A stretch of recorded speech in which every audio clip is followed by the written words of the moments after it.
Bismillahirrahmanirrahim. Assalamu alaikum at class. Hope you all are fine, safe and sound at your homes. Today date is 16 December 2020 and the day is Wednesday. And from chapter number 5, electricity in action, we are going to start our next topic, that is working of power station, introduction of electronic system and basic electrical components क्या हैं, ये सब चीज़ें हम इस lecture में discuss करेंगे. So start करते हैं वर्किंग ऑफ पावर स्टेशन से.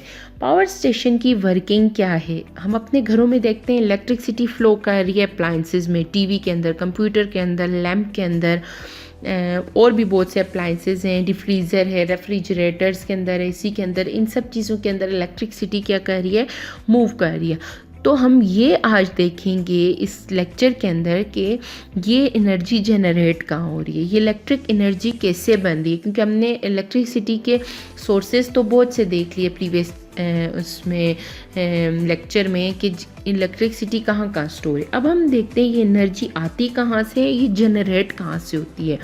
तो इसकी एक्सप्लेनेशन हम एक पावर प्लांट के थ्रू दे सकते हैं जिसके अंदर टरबाइन और जनरेटर्स को यूज़ करके इलेक्ट्रिसिटी को जनरेट किया जा सकता है. उसके स्टार्ट में आपको मैं अगर एक डायग्राम दिखाऊं यहाँ पर, तो इसमें आपको मैं स्टार्ट में थोड़ी चीज़ दिखा दूँ. ये देखिए, ये है बॉयलर. फर्स्ट क्या, ये देखिए ऊपर लेबल भी हुआ हुआ है, एरो को आप एंड पे देख लें, बॉयलर टैंक.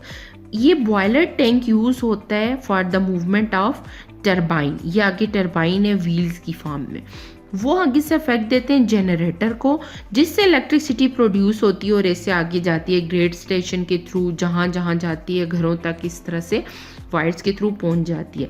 लेकिन ये जिस तरह यहाँ बॉयलर फंक्शन कर रहा है, इसी तरह न्यूक्लियर रिएक्टर्स के तौर पे और भी विंड पावर प्लांट्स के तौर पे डिफरेंट तरीक़ों से ये टरबाइंस को मूव किया जा सकता है. अब इस पिक्चर में मैं आपको दिखाऊं जो आपके कोर्स में भी इंक्लूड है कि बॉयलर उसमें दिया हुआ है कि बॉयलर के थ्रू कैसे इलेक्ट्रिसिटी को जनरेट करते हैं. स्टार्ट बॉयलर से कहाँ पे लेते हैं, एक टी पॉट होगा, उस की शेप का होगा, स्टोव चूल्हे के ऊपर उसको रखा हुआ है. चूल्हा इन द सेंस मैं आपको बता रही हूँ कि आप उसके नीचे लकड़ी भी जला सकते हैं, नेचुरल गैस भी हो सकती है, कोल भी हो सकता है. ये एक पावर प्लांट्स के अंदर होते हैं, इसे हम खुद नहीं कर सकते, इनके लिए प्रॉपर अरेंजमेंट हुई हुई होती है.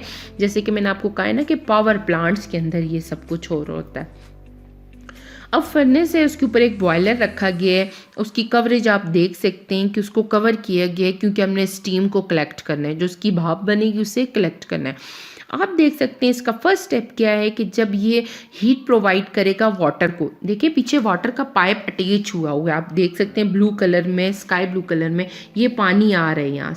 यहाँ से जब ये बॉयलर के अंदर पानी आ रहा है, इसको हीट मिल रही है.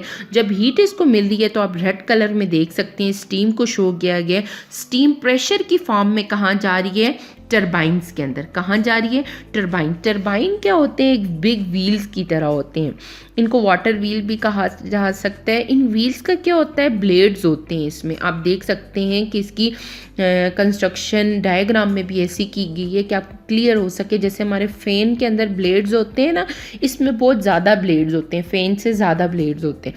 वो क्या करते हैं, स्टीम के प्रेशर की वजह से मूव करना स्टार्ट कर देते हैं.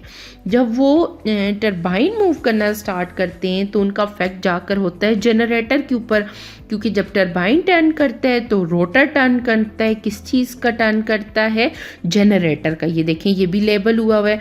जनरेटर का रोटर जब टर्न करेगा तो वो मैकेनिकल एनर्जी को कन्वर्ट कर देगा किसके अंदर, इलेक्ट्रिक एनर्जी के अंदर. ऐसे हमारी इलेक्ट्रिसिटी प्रोड्यूस होगी with the help of wire. वो ग्रेड स्टेशन, पावर स्टेशन आगे मूव करती जाएगी और एट द एंड जहाँ पर हमने उसे सप्लाई करना है वहाँ पर पहुंच जाएगी. अगेन रिपीट करूँ इस प्रोसेस को, बॉयलर टैंक के अंदर वाटर को हीट अप किया जाएगा, उसकी स्टीम कलेक्ट होगी, आगे जाके वो टरबाइंस को मूव करेगी. वो सब जाके फिर किस में अफेक्ट करेगा, जनरेटर में अफेक्ट करेगा.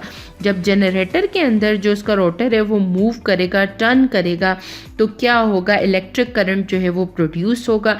जनरेटर जो है वो कन्वर्ट करेगा मैकेनिकल मूविंग एनर्जी को इन द इलेक्ट्रिसिटी. फिर जो इलेक्ट्रिसिटी प्रोड्यूस होगी वो फ्लो करेगी ह्यूज ट्रांसमिशन वायर के अंदर.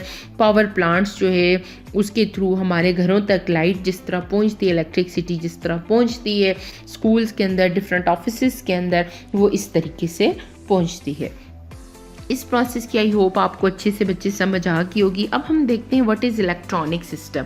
इलेक्ट्रॉनिक सिस्टम क्या होता है, जैसे कि फ्लो ऑफ चार्जेस हैं सेमीकंडक्टर के अंदर, रजिस्टर के अंदर, डायोड के अंदर, वैक्यूम के अंदर, इनकी फ्लो जब होता है चार्जेस का इन सब मटेरियल्स के अंदर, इससे हम इलेक्ट्रॉनिक्स कहते हैं। क्या कहते हैं, इलेक्ट्रॉनिक्स की मदद से हम फिर क्या कर सकते हैं, बहुत से वर्क कर सकते हैं, उनको परफॉर्म कर सकते हैं बहुत सी चीज़ों को, और कंट्रोल भी कर सकते हैं फ्लो ऑफ इलेक्ट्रॉन्स को।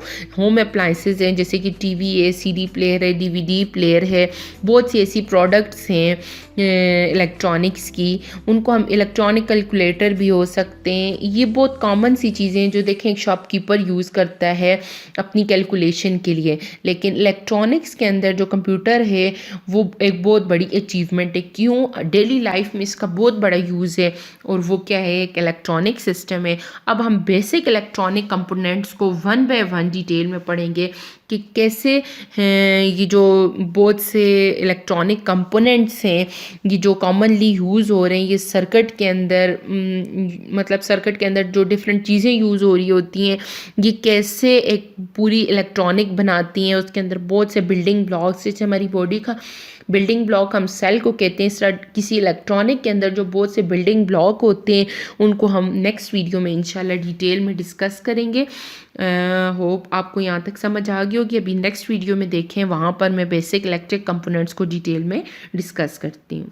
Thank you.